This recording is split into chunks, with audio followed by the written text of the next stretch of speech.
Welcome students, मैं रवि कुमार आप सभी का आपके चैनल फिजिक्स जी पे स्वागत करता हूं। और आज का क्लास काफ़ी इंटरेस्टिंग है और काफ़ी इम्पोर्टेंट भी है आप लोग के लिए।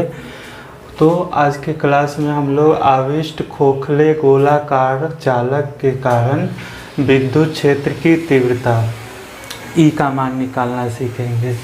इसी को इंग्लिश में कर रहा है electric field intensity due to hollow charged spherical conductor. Hollow मतलब हो गया खोखला, चार्ज मतलब आविष्ट हो गया, कंडक्टर मतलब चालक हो गया।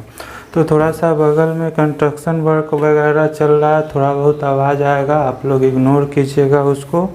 और एक ज़रूरी बात आप लोग से शेयर करेंगे कि आप में से बहुत लोगों के माइंड में यह चीज़ चल रहा होगा कि काफ़ी लेक्चर्स की संख्या ज़्यादा, जैसे आपका इलेक्ट्रोस्टैट में 13 लेक्चर हुआ और या गॉस लॉ में भी आपका यह 13वां लेक्चर है, जो कि लास्ट लेक्चर यह है। प्रॉब्लम वगैरह भी करवा दिए हैं। हम सेटिस्फाइड हैं कि हमने अच्छा से आप लोग को सिलेबस कवर कर दिया है गॉस लॉ का। तो अभी आपको घबराने की आवश्यकता नहीं है। बार बार हम कहेंगे कि यह चैप्टर 1 और 2 का जो 13 लेक्चर है, या आगे के चैप्टर के लिए आपका फाउंडेशन एक सॉलिड नींव तैयार कर दिया। क्योंकि कहीं भी अब हम करेंगे तो रेफरेंस ले लेंगे कि गॉस लॉ में आप पढ़े थे कि हॉलो स्फीयर के कारण इलेक्ट्रिक फील्ड क्या होगा, तो अंदर जीरो होता है सरफेस पे हुआ, या सरफेस के बाहर पर एज ए पॉइंट चार्ज की तरह बिहेव करता है। तो कैपेसिटर में भी काफ़ी हमको हेल्प होगा। तो इलेक्ट्रिक पोटेंशियल आपका विद्युत विभव निकालेंगे अगला चैप्टर में, उसमें भी बहुत ज़्यादा हेल्प होगा हम लोग को। तो कोई भी काम जैसे इमारत ही बनाते हैं तो मेन उसका नींव होता है, और वह नींव हम रख दिए बहुत अच्छा तरीके से। आप लोग का हम चैप्टर 1 और चैप्टर 2 कर दिए। अब देखिएगा कि इसका यूज लेके इलेक्ट्रिक पोटेंशियल बहुत जल्दी ख़त्म हो जाएगा। कैपेसिटर में थोड़ा टाइम लगेगा लेकिन समझ में सबको आएगा, तो आपको स्कोर होगा। और इसी में अगर हम अभी से ही वह डंडी मारने वाला काम इधर उधर छोड़ते तो यहाँ का कंसेप्ट छूटेगा, और एक जगह का छोड़ा हुआ आपको 10 जगह डिस्टर्ब करेगा। तो 10 जगह डिस्टर्ब होने से अच्छा है कि एक जगह हम अपना कॉन्सेप्ट क्लियर कर ले, अच्छे से पढ़ ले। तो थोड़ा सा यहाँ पे आते हैं, बहुत आसानी से हो जाएगा। आप लोग का हेडिंग हो गया आविष्ट खोखले गोलाकार चालक के कारण विद्युत क्षेत्र की तीव्रता ई का मान निकालना। थोड़ा सा लैंग्वेज देख लीजिए, इंग्लिश में लिख दिए electric field intensity due to hollow charge spherical conductor. Spherical मतलब गोलीय, कंडक्टर मतलब चालक, कोई दिक्कत नहीं है। तो सबसे पहले क्या कर रहे हैं, यहाँ पे आप लोग देख लीजिए, अगर पेन पेपर लेके बैठे हो तो नोट भी कर लीजिएगा कि माना आर त्रिज्या के विलगित मतलब आइसोलेटेड, मतलब यह आर त्रिज्या का जो स्फीयर है यह बाकी सारी चीज़ों से अलग है, इस पर कोई दूसरी चीज़ का प्रभाव नहीं पड़ रहा है, तो उसी को कहते हैं विलगित। चालक कोष यानी कि यह खोखला गोला है, उसी को कह रहा है चालक कोष।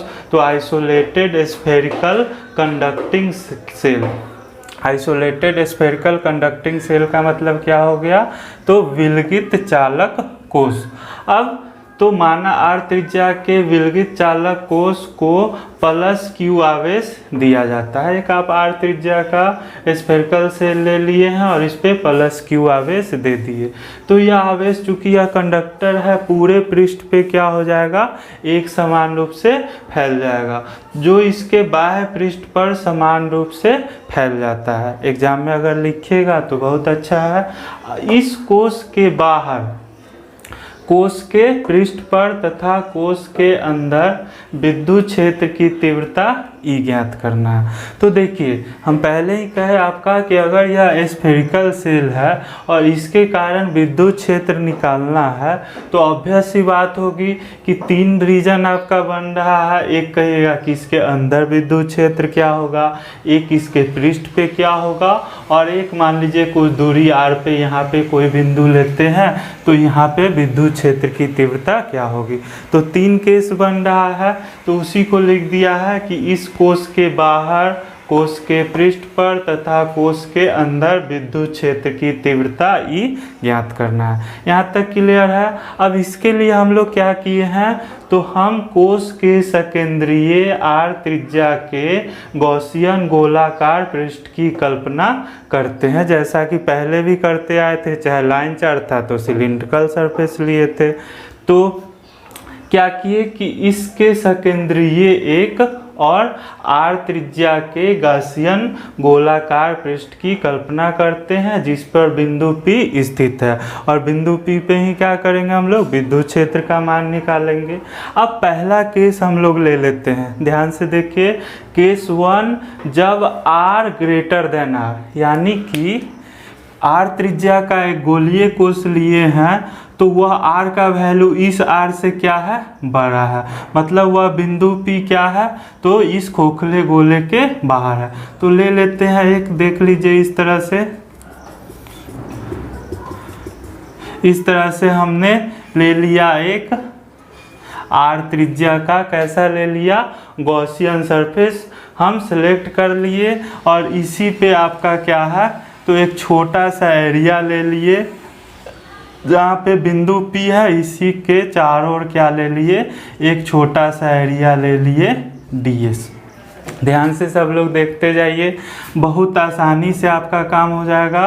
तो थोड़ा सा पहले इसको समझ लीजिए अच्छा से। तो हम लोग का टारगेट पहला केस में क्या है कि यह जो आपका R कैपिटल R त्रिज्या का खोखला चालक था, इससे सकेंद्रीय R त्रिज्या का एक गॉसियन सरफेस का कल्पना किए हैं। और इस केस में क्या ले रहे हैं, तो यह जो R है यह ग्रेटर देन R है, मतलब कि यह बिंदु P क्या है, तो इस गोले से बाहर है। अब इस बिंदु P पे अगर हमको विद्युत क्षेत्र की तीव्रता निकालनी है, तो सबसे पहले तो आपका यह गॉसियन सरफेस हो गया, जिसका त्रिज्या क्या है, R है। और गोला के कारण आप लोग जानते हैं कि विद्युत क्षेत्र कैसे होगा, तो त्रिज्यता बाहर की ओर होगा, यानी इलेक्ट्रिक फील्ड त्रिज्या के अलॉन्ग बाहर की ओर होगा। और साथ ही यहाँ पर जो छोटा सा सरफेस ds लिए हैं, तो उस पर भी लंब डालिएगा, वह भी कैसे होगा, त्रिज्यता बाहर की ओर होगा। इस पे काफ़ी चर्चा हम लोग पहले भी कर चुके हैं, तो अभी कोई खास दिक्कत है नहीं। तो ds और E के बीच आपका दोनों के बीच कोण क्या हो रहा है, 0, क्योंकि एरिया वेक्टर ds और विद्युत क्षेत्र दोनों की दिशा क्या है, समान है। तो उस केस में इस बिंदु P पे जो आप छोटा सा एरिया ds लिए हैं, उसके कारण इलेक्ट्रिक फ्लक्स d5 का मान क्या हो जाएगा, E डॉट ds, जिसको कि आप लिखिएगा क्या, E ds cos 0 डिग्री। पहले भी काफ़ी हम लोग कर चुके हैं, चूँकि इलेक्ट्रिक फील्ड भी सिमेट्री से त्रिज्यता बाहर की ओर यानी त्रिज्या के लॉन्ग होगा, और इस पे अभी लंब डालेंगे, वह भी क्या होगा, बाहर की ओर होगा। तो ds और E के बीच एंगल 0 बन रहा है। डॉट प्रोडक्ट का परिभाषा जानते हैं, डॉट b बराबर क्या होता है, ab cos थीटा। तो E डॉट ds, तो magnitude of E magnitude of ds cos 0 degree. cos 0 का वैल्यू क्या हो जाएगा, 1। तो यह क्या बचेगा, E ds बचेगा। दूसरा चीज़ यह भी आप लोग को पता है कि इस पृष्ठ पे कहीं भी जाएंगे तो R का वैल्यू कांस्टेंट है, यानी इलेक्ट्रिक फील्ड क्या रहेगा, कांस्टेंट रहेगा हर जगह। तो टोटल इलेक्ट्रिक फील्ड, अब एक छोटा सा पृष्ठ ds से तो आपने निकाल लिया, लेकिन गॉस लॉ अप्लाई करने के लिए हमको क्या चाहिए, तो किसी गॉसियन पृष्ठ से होने वाला संपूर्ण विद्युत फ्लक्स फाई वह किसके बराबर होता है, Q/ε0 के। तो एक छोटा बिंदु P से निकाल लिए हैं, इसको पूरा सरफेस के लॉन्ग क्या कर देंगे, इंटीग्रेट कर देंगे। तो टोटल इलेक्ट्रिक फ्लक्स फाई क्या हो जाएगा, तो इसका क्या कर देंगे, इंटीग्रेट कर देंगे पूरा सरफेस एस के लॉन्ग, और यह क्या हो जाएगा, तो d5 के जगह पे अभी आपने क्या निकाला है, E ds। चूँकि E आपका कांस्टेंट है, E आपका बाहर निकल जाएगा, अंदर बच गया क्या, तो केवल ds। तो अगेन आप देख लीजिए कि ऐसा ऐसा ds गोला के संपूर्ण पृष्ठ का सभी ds को जोड़िएगा तो क्या मिल जाएगा, गोले के संपूर्ण पृष्ठ का क्षेत्रफल। पहले भी काफ़ी हम लोग चर्चा कर चुके हैं। तो ऐसा ऐसा सारे ds को पूरा पृष्ठ के लॉन्ग जोड़ देंगे तो क्या मिल जाएगा, तो गोले के संपूर्ण पृष्ठ का क्षेत्रफल जो कि क्या होता है 4πr²। यहाँ पे फिर से लिख देते हैं, गोले के संपूर्ण पृष्ठ का क्षेत्रफल क्या होता है 4πr²। कोई कंफ्यूजन नहीं रहेगा। तो टोटल इलेक्ट्रिक फ्लक्स फाई का मान आपने निकाल लिया कितना, तो E × 4πr²।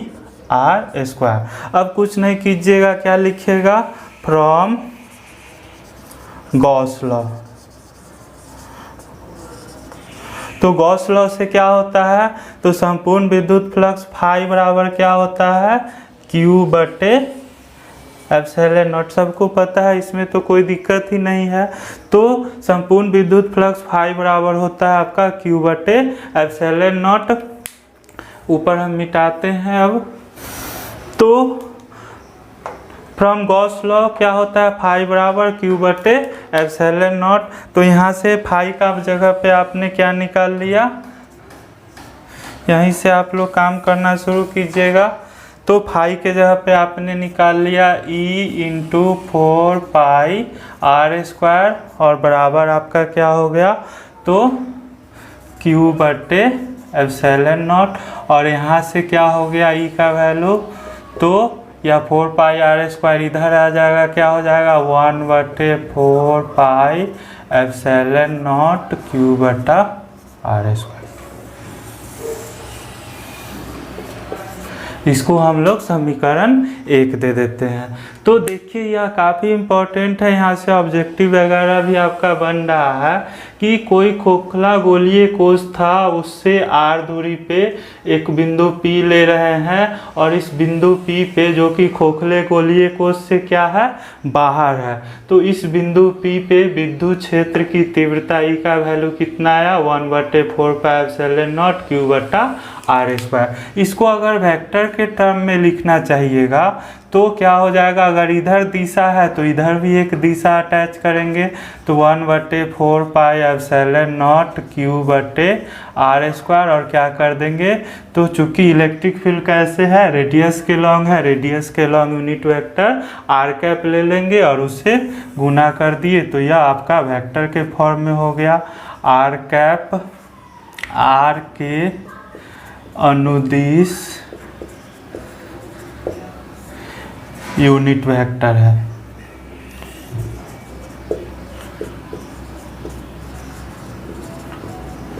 तो कोई दिक्कत नहीं है, वेक्टर के फॉर्म में भी लिख देंगे। लेकिन मेन चीज़ जो ऑब्जर्व किए हम लोग यहाँ पे कि अगर कोई मान लो कि यह खोखला गोला पे आवेश Q नहीं रह के बिल्कुल इस बिंदु पे केंद्र पे एक पॉइंट चार्ज Q रहता, तब भी इलेक्ट्रिक फील्ड कितना आता, तो किसी पॉइंट चार्ज Q से r दूरी पे विद्युत क्षेत्र क्या निकाले थे 1/4πε0 Q/r²।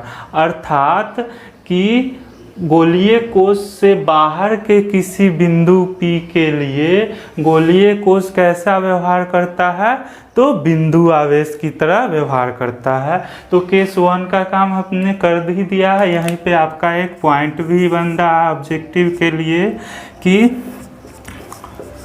गोलीय कोश के बाहर के किसी बिंदु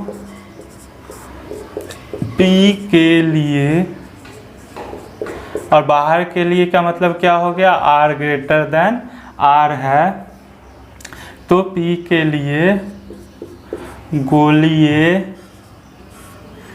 कोश एक बिंदु आवेश की तरह व्यवहार करता है। तो यह एक ऑब्जेक्टिव भी आपका बन गया कि गोलीय कोश से बाहर के किसी बिंदु के लिए गोलीय कोश कैसे व्यवहार करेगा। तो बिल्कुल एक पॉइंट की चार्ज की तरह, जैसे यह पूरा आवेश इस तरह से फैला नहीं हो कि क्या हो, तो एक बिंदु के रूप में हो। तो बहुत आसान था, हम लोग का कुछ नहीं किए थे। गोलीय कोश से बाहर r त्रिज्या का एक गॉसियन सरफेस लिखिए और एक छोटा सा सरफेस ds के लिए d फाई का वैल्यू निकाल लिए ds, जो कि हो गया ds cos 0, और इसी को पूरा पृष्ठ के लिए क्या कर दिए, इंटीग्रेट कर दिए। तो टोटल इलेक्ट्रिक फ्लक्स फाई मिल गया हमको E इंटू 4πr²। और गॉस लॉ से हम जानते हैं कि टोटल इलेक्ट्रिक फ्लक्स फाई बराबर क्या होता है, Q बटा एप्सिलॉन नॉट। तो E इंटू 4πr² बराबर Q बटा एप्सिलॉन नॉट, जैसे ही किए E बराबर क्या आ गया, 1/4π Q बटा r²। इसको वेक्टर के फॉर्म में लिखना था तो यूनिट वेक्टर r कैप से गुना कर दिए। और यह रिजल्ट भी हमको मिल गया कि गोलीय कोश जो है वह अपने बाहर के किसी बिंदु के लिए कैसे बिहेव करेगा, पॉइंट चार्ज की तरह बिहेव करेगा। तो मेरे ख्याल से कोई कंफ्यूजन यहाँ तक नहीं है। हम लोग थोड़ा सा आगे इस पर बढ़ते हैं। अब यहाँ पे हमने आपसे चर्चा किया था सरफेस चार्ज डेंसिटी सिग्मा का, ध्यान दीजिए। तो अगर क्या होगा कि अगर गोले का सरफेस चार्ज डेंसिटी सिग्मा हो, ध्यान से देखिए, एक पॉइंट और बनता है कि यदि गोलीय कोश का पृष्ठ घनत्व प्लस सिग्मा लेते हैं हो, तो अब देखो, यदि गोलीय कोश का पृष्ठ घनत्व, या आपका गोलीय कोश है इसका पृष्ठ घनत्व कर रहा, अगर सिग्मा लीजिएगा तो सिग्मा क्या होता है, इकाई क्षेत्रफल में आवेश की मात्रा। तो इकाई क्षेत्रफल में आवेश कितना हो गया, सिग्मा, और गोला का पूरा क्षेत्रफल अगर इसका देखेंगे तो कितना हो जाएगा, 4πr²। r इसका आपका त्रिज्या है, तो 4πr² में कितना हो जाएगा, 4πr² सिग्मा। और यही किसके बराबर हो गया, आपका गोले पे जो आवेश आप दिए हैं प्लस Q के बराबर। तो कुछ नहीं करेंगे, प्लस Q के जगह पे क्या लिख देंगे, 4πr² सिग्मा।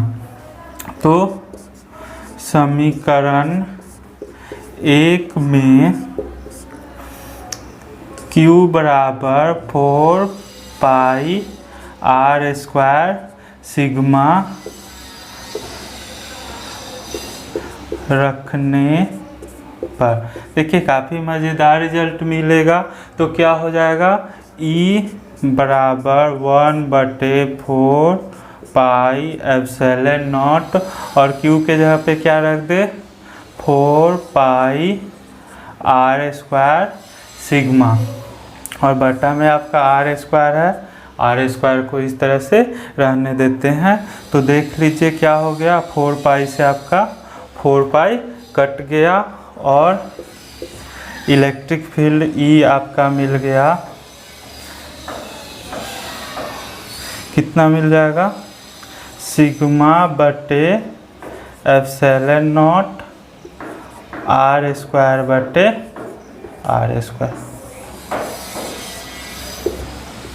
इसको समीकरण 2 लिख देते हैं। तो केस 1 में हमने एक एक्सटेंशन अपने मन से किया, इसका भी यूज आगे हम लोग ले सकते हैं। कुछ नहीं किए, मेन काम तो यहाँ तक हो ही गया था। हम लोग क्या कहे कि अगर गोलीय पृष्ठ का पृष्ठ घनत्व सिग्मा हो तो Q बराबर क्या हो जाएगा, तो इसका पृष्ठ क्षेत्रफल 4πr² में सिग्मा से गुना कर दिए, क्योंकि इकाई पृष्ठ का आवेश आपका सिग्मा है। तो 4πr² का कितना हो जाएगा, 4πr² इंटू सिग्मा, जो किसके बराबर है, Q के बराबर है। तो Q के जगह पे हमने 4πr² सिग्मा जैसे ही रखा, हमको 4π कट गया और रिजल्ट मिल गया क्या, तो सिग्मा बटे एप्सिलॉन नॉट r² बटे आर स्क्वायर।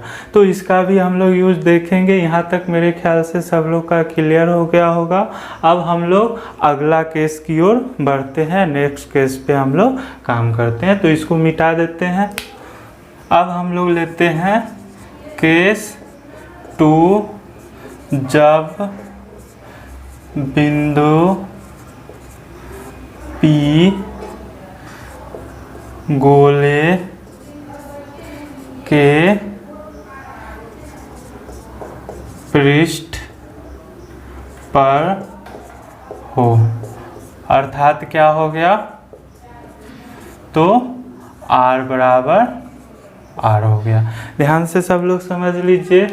केस 2 क्या, केस 2 जो हम लोग ले रहे हैं, केस 2 में यह बिंदु जो यहाँ पर था वह कहाँ आ गया, गोले के पृष्ठ पर आ गया। मतलब r किसके बराबर हो गया, आपके यहाँ पर बिंदु P है, तो इस केस में r बराबर क्या हो गया, r हो गया।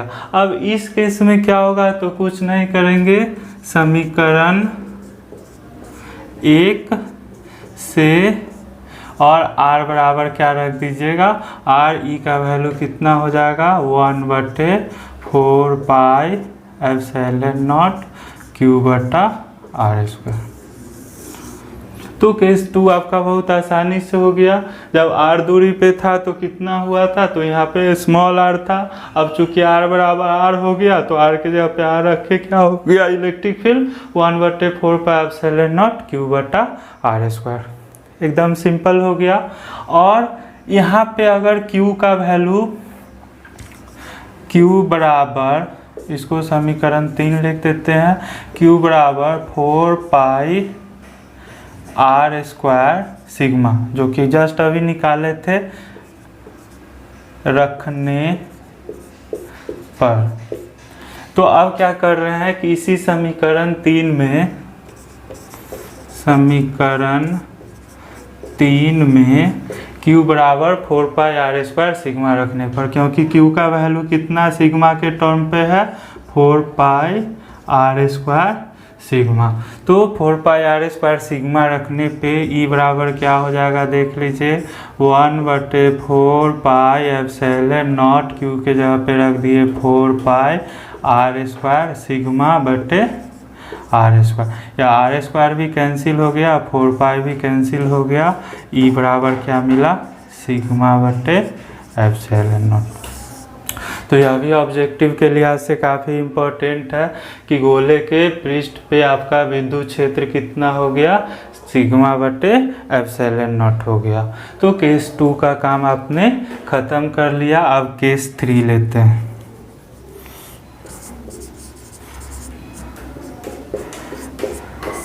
केस 3 में क्या होगा, जब बिंदु P गोले के अंदर हो,